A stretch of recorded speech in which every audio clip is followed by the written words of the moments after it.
Salut à toutes et à tous et bienvenue dans ce nouveau tutoriel Photoshop dédié aujourd'hui à de l'affichage. On va venir ici reproduire un style d'un artiste qui s'appelle Bell Graham, dans lequel nous allons venir reprendre tout ce qu'il a mis en place dans son style graphique dans les années, il y a maintenant quelques années, et on va voir comment l'adapter sur Photoshop. Si jamais vous avez des questions, je serai bien sûr disponible dans la section commentaires juste en dessous. Ça vous permettra de pouvoir venir apprendre et travailler efficacement. Et puis, si jamais vous avez aimé la vidéo, vous pouvez également la liker, la partager, vous abonner. En parlant d'abonnement, vous avez maintenant les abonnements qui sont actifs sur la chaîne YouTube. C'est 5 € par mois, ça vous permet d'avoir toutes les vidéos en avance, avant qu'elles sortent, et également d'autres petits cadeaux que je vous laisserai découvrir.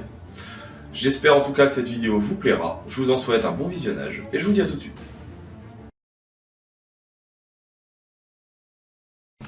Passons donc à notre tutoriel présentant une affiche dans le style donc de notre cher Bill Graham, qui est en fait tout simplement une série d'affiches qui va s'inspirer du psychédélisme. Pour ça, je vais commencer par mettre les différents textes que je vais utiliser.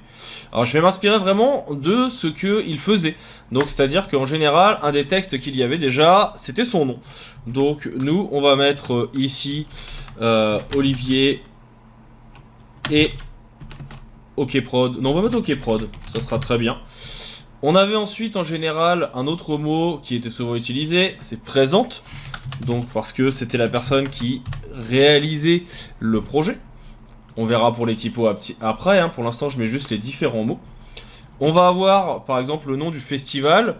Je vais venir générer ici le tout par IA avec ChatGPT. On va l'appeler par exemple Festival Horizon. On avait aussi dans le même genre par la suite le nom des différents groupes. Donc pour ça, je vais venir dupliquer plusieurs fois. Donc là, je vais en faire par exemple 4. On va mettre différents types de groupes. Ça pourrait être les Guns. On pourrait mettre par exemple, je sais pas, Linkin Park. On pourrait mettre, je mets un peu de tout, hein, c'est histoire d'avoir des noms grands et des petits. On va avoir peut-être par exemple, je sais pas, Louane. Ça sera un festival très très bizarre avec un mélange de vraiment tous les horizons. Et on aurait ici un autre groupe de rock, c'est que je suis actuellement en train d'écouter. Je me dis que ça serait plutôt pas mal. On va mettre Sick Puppies. Voilà, comme ça on a deux grands noms, deux petits noms. On va avoir aussi en général qui était assez présent le fait qu'on pouvait par exemple danser, ou qu'il y ait aussi pourquoi pas le côté concert qui serait mis en avant. On va mettre un endroit, donc ça serait par exemple à je sais pas, on va mettre à Saint-Étienne. On part vraiment sur un festival hors du commun, comme vous pouvez le voir. Et donc avec ça, on va avoir toutes les informations qu'on va vouloir ajouter. Donc pour l'instant, on va venir donc cacher le tout. J'appuie sur Alt, je viens cliquer uniquement sur arrière-plan. Ça sera mes différents textes que je pourrais réutiliser. Et je vais les grouper. Je vais venir aussi commencer à mettre en place des éléments graphiques. Donc par exemple ici, je vais venir prendre une ellipse que je vais mettre au centre. J'appuie sur Shift. Et donc, je vais pouvoir venir ajouter mon ellipse. On va utiliser ici une ou deux couleurs. On va partir sur une couleur un peu bleutée, comme ceci. Et on viendra faire ensuite le parallèle, l'autre type de couleur, avec une couleur qui sera un peu plus violet. Je pense que ça peut être plutôt pas mal. On va venir la centrer. On verra après, on viendra certainement écrire des choses dedans. Et je vais dupliquer, je vais en faire un deuxième et je vais l'agrandir un petit peu. Celui-ci par contre, je vais pas lui mettre, une fois que je l'aurai validé, deux couleurs de fond. Je vais par contre lui laisser une couleur de contour qui sera en bleu. Et donc de cette façon, vous voyez qu'on a un petit effet qui apparaît là. Ça va être un des seuls éléments graphiques qu'on va pouvoir retrouver dans la composition. Le reste étant, la plupart du temps, vous allez le voir, un travail de texte. Texte que l'on a donc ici. Je vais reprendre pour ma part un premier placement. Alors je vais juste resélectionner l'intégralité de mes textes. Et on va tout mettre dans le même style de police. Ce qu'on veut, c'est une police qui soit donc sans serif. Donc on va venir ici. Mais en plus, j'aimerais que ce soit une police qui soit assez grasse, qu'on va pouvoir venir déformer. Par exemple, la Sample ici, la Brevia, me plaît bien. En termes de placement, je sais que dans un premier temps, je vais avoir, donc ces éléments-là, je vais juste venir les bloquer. Petit CTRL G, et on leur met un cadenas. Donc on sait que OK Prod, par exemple, ça va être plutôt par ici. Le Present va être de l'autre côté. J'ai déjà une idée de comment je vais les mettre en place. Le Concert, pareil, on va l'avoir ici, vers le bas. Le Dance, de l'autre côté. On verra après hein, comment on les place. En termes de groupe, donc là, je vais avoir les différents groupes. Je vais venir les replacer par la suite. Ici, c'est le nom du festival. Le nom du festival qu'on mettra dans le cercle. Donc on va le mettre au-dessus. Qui servira à ce moment-là d'endroit où on va venir présenter des choses. Ici, on va avoir aussi l'endroit. Donc à Saint-Étienne, on va venir le mettre au-dessus. Ça sera utilisé à ce moment-là. On va voir après comment on les place. Et puis, on va avoir ensuite les groupes. Donc, on va avoir le groupe Linkin Park qui va être en haut, qui sera en très très grand, comme vous allez voir. Et on va avoir Sick Puppies qui est, pour moi, le deuxième groupe. Je profite qu'il soit très très grand aussi, qu'on va mettre plutôt en bas, et qu'on verra comment retravailler. Alors là, vous êtes en train de me dire, mais ce qu'il est en train de mettre en place, c'est quand même un peu bizarre. On voit pas où il veut en venir. Ne vous inquiétez pas, on y vient. D'abord le placement et la compréhension des éléments, et ensuite on voit le reste. Et pour les deux groupes restants, ou plutôt les deux noms restants, on en aura un ici, et on en aura un qui sera au-dessus. Je vais faire un élément qui est important, qu'il ne faut pas négliger, un petit CTRL S, qui va permettre d'enregistrer le tout. Je vais venir enregistrer directement dans le dossier tuto, ça permettra aussi que, si besoin, vous ayez à disposition eh bien, le PSD, et donc ça sera affiche build, et ça sera PS, parce qu'il y aura également ce tutoriel qui sera disponible sur une version Affinity Photo. Donc là, j'ai tous mes éléments, ça je vais venir les grouper aussi pour les rendre invisibles pour le moment, et on va s'attaquer au reste. Donc ici, on va choisir une couleur, on va venir prendre la même couleur de chaque côté pour ces 4 éléments, et on va venir utiliser la même couleur qui est ici. Donc là, je sélectionne, ça veut dire qu'on les reprendra. Et ce qu'on va faire, c'est qu'on va commencer à utiliser les déformations. Donc on va sélectionner le premier ici. Vous prenez votre outil de texte. Et si vous avez bien la barre de contrôle en haut, vous allez avoir la possibilité de faire des déformations. Si vous voyez que ça ne marche pas, pas d'inquiétude. Il faut juste venir pixeliser votre texte. Donc pour ça, clic droit. Vous avez ici la possibilité soit de pixeliser, soit de pouvoir venir directement le déformer. Et donc là, on retrouve les éléments.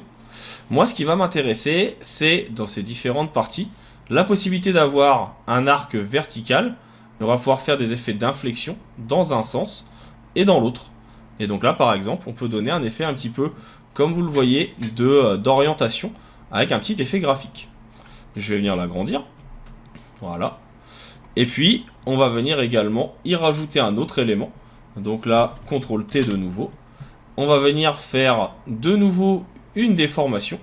Et cette déformation, eh ben, je vais juste venir en fait utiliser ce qui est présent pour venir tourner mes choses, tourner mon élément. Mais pour ça, il va falloir d'abord le convertir en objet dynamique. Et donc maintenant, mon objet dynamique qui est déjà déformé, je peux de nouveau faire un CTRL T, je peux de nouveau faire une déformation. Et là, je peux venir faire une déformation, par exemple en arc, que je vais pouvoir paramétrer dans les options de déformation, comme j'en ai envie, pour tester les choses. Et je peux venir réduire, mais juste parce que je veux rajouter un petit effet d'arrondi. Donc là, je vais le réduire un petit peu. Alors, je l'ai dupliqué sans le faire exprès. Et donc, j'aurai mon premier mot qui sera en haut, qui servira de base avec cet effet très arrondi. On va venir faire la même chose de l'autre côté. Donc, dans un premier temps, CTRL T, déformation. On a vu ici qu'on pouvait venir mettre par exemple un arc supérieur. On a vu aussi que si on le souhaite, il est possible d'ouvrir les options de déformation.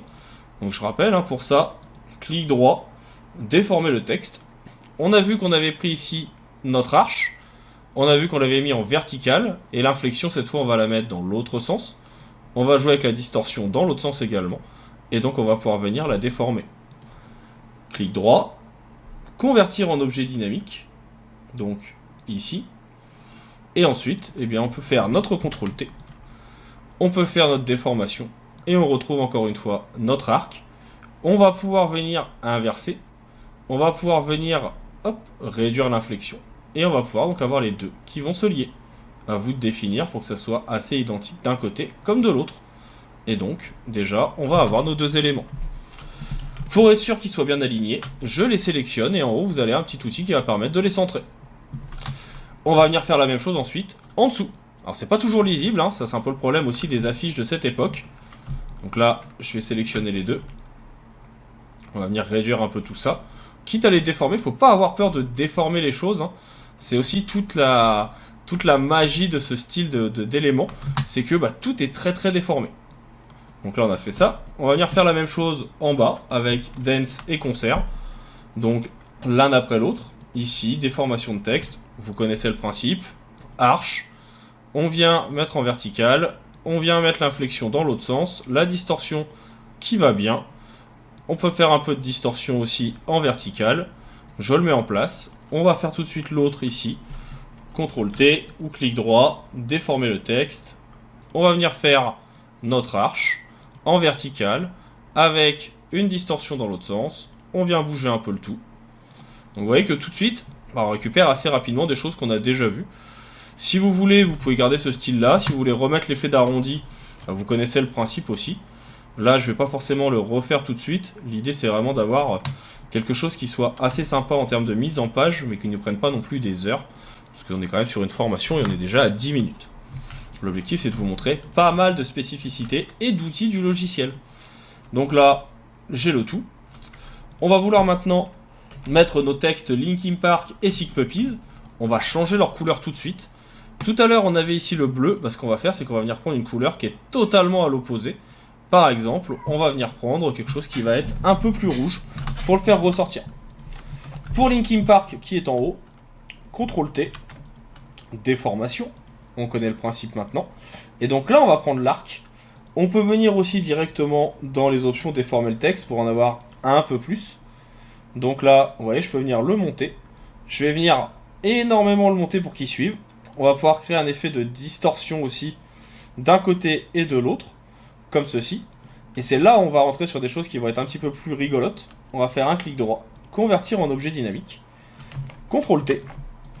On va faire déformation. Et là, c'est nous qui allons pouvoir venir tout simplement déformer les lettres, venir placer nos textes dans tous les sens, venir agrandir les lettres, venir placer des points pour que ça soit étiré, et ainsi avoir cet effet vraiment très psychédélique qui était très à la mode et qui représente beaucoup le travail de Bill Graham qui faisait exactement ce type de projet.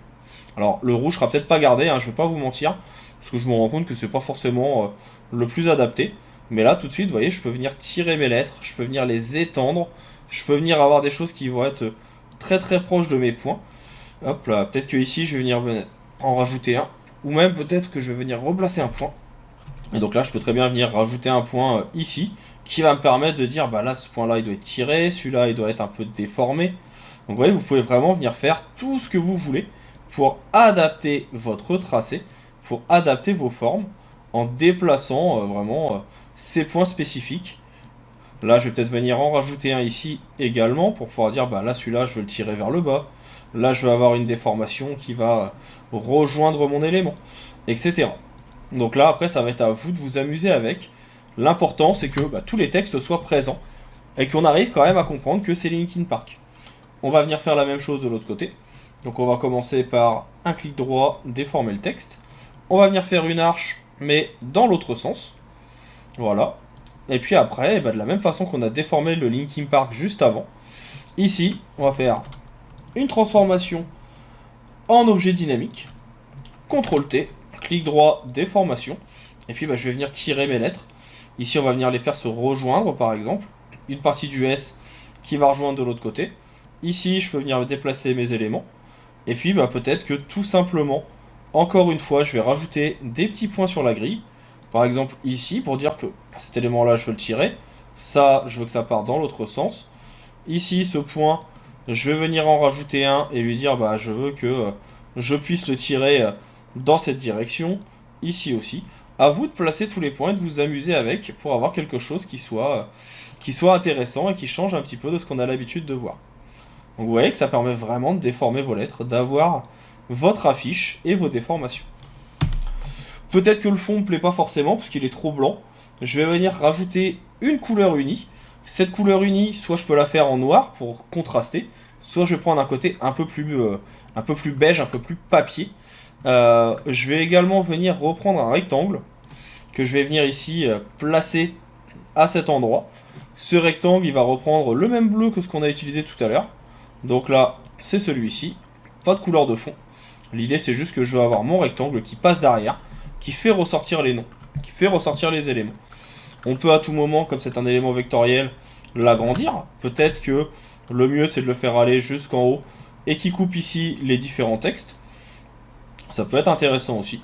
Voilà, j'aime bien l'idée. Donc là, on commence à avoir notre affiche qui se met en place. On commence à avoir des choses qui peuvent être plutôt sympas. Il va nous rester les éléments centraux. Donc là, par exemple, le côté guns. Comme on a fait juste avant, on va venir l'agrandir. Donc là, hop, un peu plus grand. Je vais venir le mettre en blanc. Une fois que c'est fait, CTRL T, déformation. Et puis comme on a vu tout à l'heure, soit je peux venir faire directement des effets de grille, soit si je viens le transformer en objet dynamique, je vais pouvoir venir le déformer comme j'en ai envie. Par exemple ici je vais dire que je veux une grille de 5, et je vais pouvoir venir sélectionner mes éléments, ou une grille de 3, et je vais pouvoir dire là-haut, il y a mon texte qui doit se déformer. Hop, ici, je veux que les guns soient écrits comme ceci, avec des déformations un peu dans tous les sens. Ça fait très pop art, ça fait très psychédélique, et ça marche plutôt bien. Donc là, je peux sélectionner mes différents points en appuyant sur Shift pour les décaler.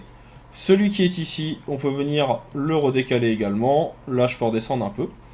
Donc j'ai mon guns qui va être écrit. Je vais venir faire la même chose avec mon Luan en dessous. Donc on le sélectionne. On vient tout de suite le mettre en blanc. On vient le convertir en objet dynamique. Donc si je clique pas au bon endroit, ça marche moins bien. Donc là, convertir en objet dynamique. J'agrandis un peu tout ça. CTRL T. Déformation. Une petite grille de 3. Et puis là, pareil, je vais venir dire que en réalité, tous les points qui sont en dessous ici, il va falloir venir hop, les tirer vers le bas. Parce que je veux quelque chose qui soit un peu déformé. Mais ensuite, le point qui est là, on va le tourner vers le haut. Ici, on va en déplacer quelques-uns sur le côté gauche, sur le côté droit. Celui-là, on va le remonter. Ici, je vais sélectionner les différents points pour dire que on doit aller dans cette direction. Celui-là, on va pouvoir le descendre un peu plus. Et donc, vous retrouvez tout de suite ce travail un petit peu de la lettre qui correspond à ce qu'on a l'habitude de voir dans ce type d'affiche. C'est assez graphique, ça revient à la mode aussi régulièrement, hein. Donc ça peut être intéressant de l'utiliser. Pour la zone centrale, ce qu'on va faire, on va venir récupérer ici nos éléments. Je vais juste, dans mon cercle qu'on avait mis ici, donc débloquer le petit cadenas. Je vais mettre un masque de fusion. Dans ce masque de fusion, je vais juste venir prendre mon pinceau. Ici, je vais prendre du noir. Ça va juste me permettre de pouvoir venir définir une zone ici, par exemple, que je vais pouvoir dessiner, ou une zone que je vais venir tracer directement. Les deux sont possibles. Qui va être une zone où il y aura mon élément textuel qui sera écrit. Donc là, je vais venir réduire au fur et à mesure. Et je réduis mon pinceau de façon à avoir une petite zone. Je vais venir faire la même chose ici. On va venir réduire la zone. Je réduis au fur et à mesure. C'est pas forcément parfait, mais c'est pour avoir la logique. Et puis après, je peux très bien venir retravailler le tout pour qu'il y ait un petit peu moins, voilà, de différence. Ou alors, si vous voulez, comme je le disais juste avant, hein, vous pouvez très bien venir prendre votre lasso. Donc là, vous avez différents outils de sélection. Je peux très bien prendre un lasso et dire, je veux que ça soit ici et ici. Pour que ça soit un peu plus net, on va venir faire une sélection. On va venir modifier. On va demander à lisser notre sélection. pour avoir un petit œil, et puis bah, avec le noir en arrière-plan, je peux supprimer. Voilà, plein de possibilités. La dernière solution, et c'est celle que je vais garder de toute façon, après vous avoir montré ces différentes parties, c'est juste que je vais faire une ellipse qui va aller d'un point à un autre. Je vais venir supprimer, comme on vient de le faire. Et dedans, j'aurai donc mes éléments que je vais pouvoir faire apparaître. En l'occurrence, ici, je vais avoir concert et danse. On va les écrire dans le même bleu, pas concert et danse, autant pour moi, c'est Saint-Étienne et festival. On va les écrire dans le même bleu qu'au-dessus, histoire que la couleur soit la même.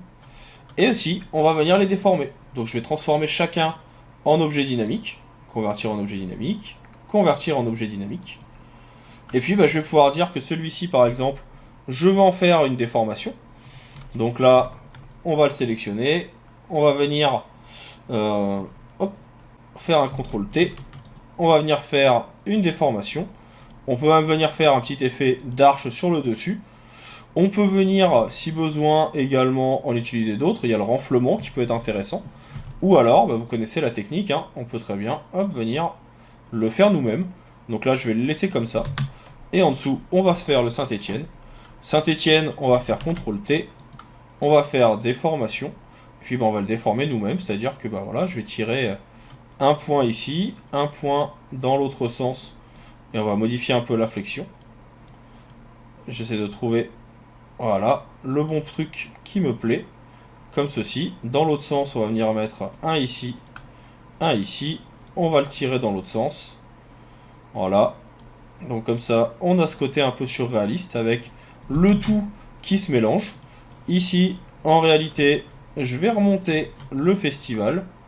Je vais venir faire un CTRL-T de nouveau, déformation. Parce qu'en vrai, je trouve que ça sera mieux si je viens rajouter un petit point en bas et que je peux le tirer un petit peu. Donc là, on utilise fractionner. On a vu ça un petit peu plus tôt aussi. Je pose mon point ici et je vais pouvoir venir tirer certaines parties, déformer un peu tout ça pour que ça corresponde plus à la mouvance. Et de cette façon, on peut avoir notre affiche, comme vous le voyez, qui va être inspirée de notre élément. Dernière petite chose, je vais juste changer la couleur de mes deux éléments ici. Et ça me permet de vous montrer la logique aussi de masque de fusion. Je vais juste venir reprendre la sélection de mes deux textes. Je vais revenir maintenant sur le masque de fusion que j'ai fait ici. Je vais reprendre un pinceau avec du noir. Donc là, je mets du noir, je prends mon pinceau. Et sur le masque de fusion, ça va me permettre d'effacer. De façon à ce que, en fait, on ait la bonne couleur partout. Et pas du blanc forcément. On enregistre. Et on a notre affiche. Donc voilà, pour produire des affiches un petit peu psychédéliques. Donc c'est qu'un exemple, vous pouvez bien sûr en faire d'autres. Vous aurez certainement un autre exemple la semaine prochaine avec le tutoriel sur Affinity Photo. On s'en rapprochera certainement, mais ça ne sera pas exactement le même, parce que comme vous le voyez, les déformations sont surtout des essais et des tests, ce qui fait que ça peut partir dans toutes les directions. Voilà en tout cas pour cet exercice, j'espère qu'il vous plaira. Pour ma part, je vous dis à bientôt pour d'autres tutoriels. Je vous rappelle qu'on peut se retrouver sur Discord, dont le lien est dans la description. Je vous rappelle également que si besoin, et que vous voulez aller plus loin, je suis disponible sur okformation.online, mon centre de formation disponible depuis maintenant quelques mois. Donc n'hésitez pas à nous y rejoindre et à venir partager vos expériences. Et puis pour ma part, je vous dis à bientôt pour d'autres tutoriels.